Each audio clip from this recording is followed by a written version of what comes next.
I have been expecting this complaint, and now we are in the proper forum to prove the baselessness of his allegations. I now have the opportunity to answer him point by point before the Ombudsman and not on media anymore. I will cooperate with the investigation and abide by its legal processes. The truth will be revealed and believe that justice and fairness shall prevail. I hope that the Ombudsman will be fair. Ulitin ko lang po, I am one with the Filipinos. I am one with the Filipinos in this crusade against corruption. Kasama niyo po ako. Labanan po natin ang korupsyon. Ikulong po ang mga kurakot at mga magnanakaw. Ikulong na ang mga buhaya, kasuhan, at ikulong na ang mga buhaya at mga mastermind. Huwag pong ilihis yung issue dito. Tumbukin po yung dapat tumbukin. Napapansin ko parang naiba na po ang narrative. Parang meron ng script, no? Na sinusunod o playbook. As a Filipino, I am urging the ICI, the Ombudsman, and the DPWH to seek the truth. Tumbukin lang po yung katotohanan. Maniwala kayo o sa hindi, pag nagkamali kayo dyan, mas gugulo po ang bayan. Magulo na po ngayon, mas gugulo po ang bayan. Magagalit po ang tao niyan, magulo talaga ito. Pakiusap ko lang po muli, tumbukin lang po yung katotohanan. Seek the truth, not the script, if there's any. Ito ay isa po itong diversionary tactic para ilihis ang atensyon ng taong bayan sa tunay na mga issue. Klaro naman eh. Kahapon nga lang, nabanggit ni former Governor Chavit Singson, another diversionary tactic. Ang talamak po ngayon na korupsyon, talamak ang korupsyon ngayon sa kasalukuyang gobyerno. At ang dapat talagang panagutin, ang totoong issue. Ano bang totoong issue ngayon? Di ba ang flood control scandal? Mga ghost projects, mga anomalous projects, mga substandard projects. Yun naman po ang issue ngayon eh. Huwag tayong lumihis sa katotohanan. Napapansin ko talagang merong gumugulo eh.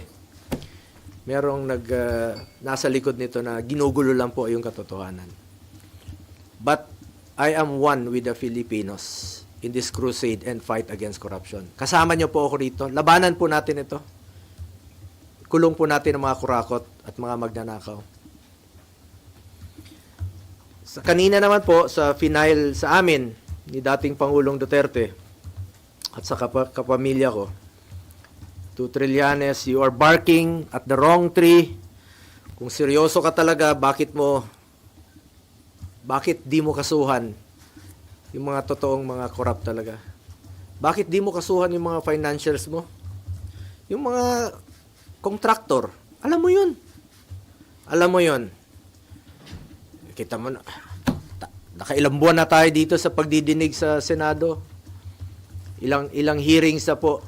Lumalabas naman yung totoo, sino yung mga contractor.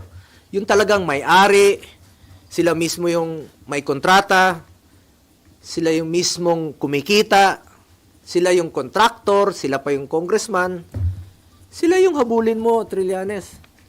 Ayaw mong habulin dahil financer mo nga.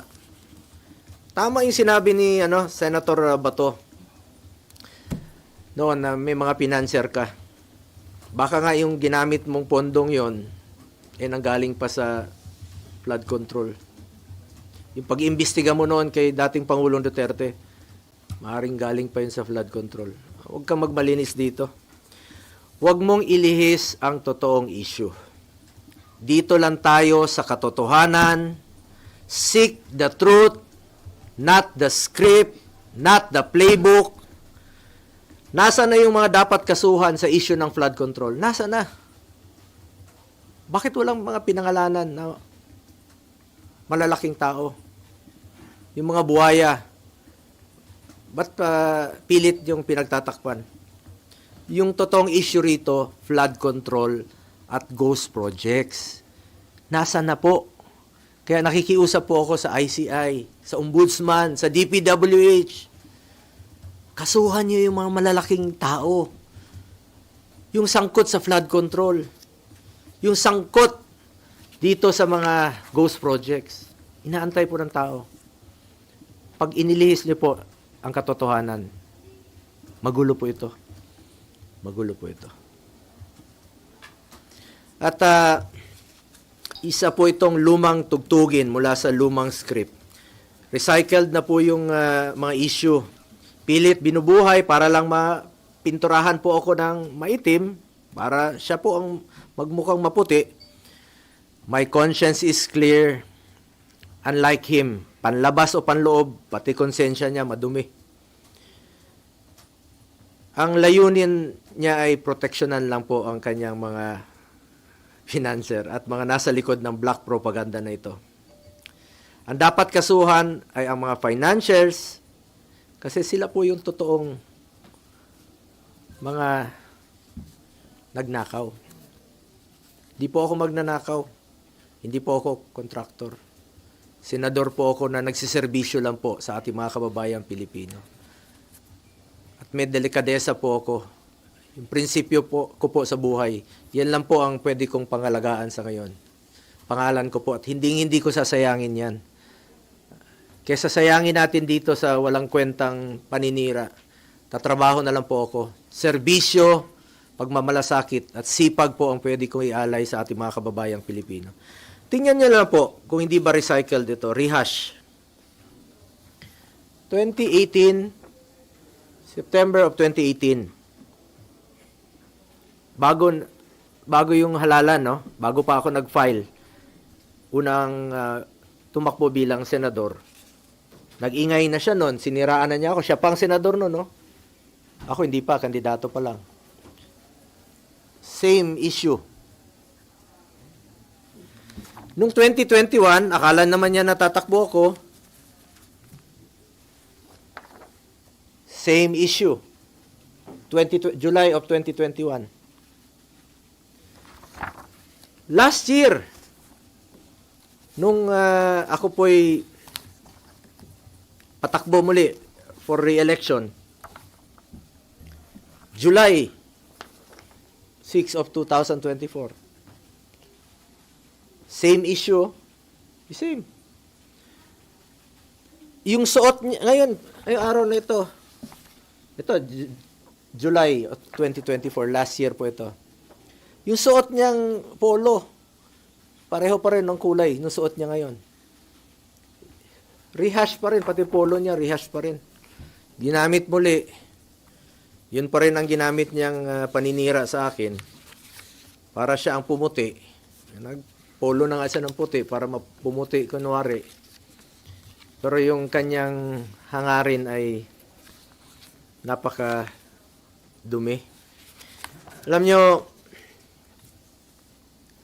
nung ako po ay nag-obserba ng delikadesa sa buhay ko, baka pamilya niya po hindi.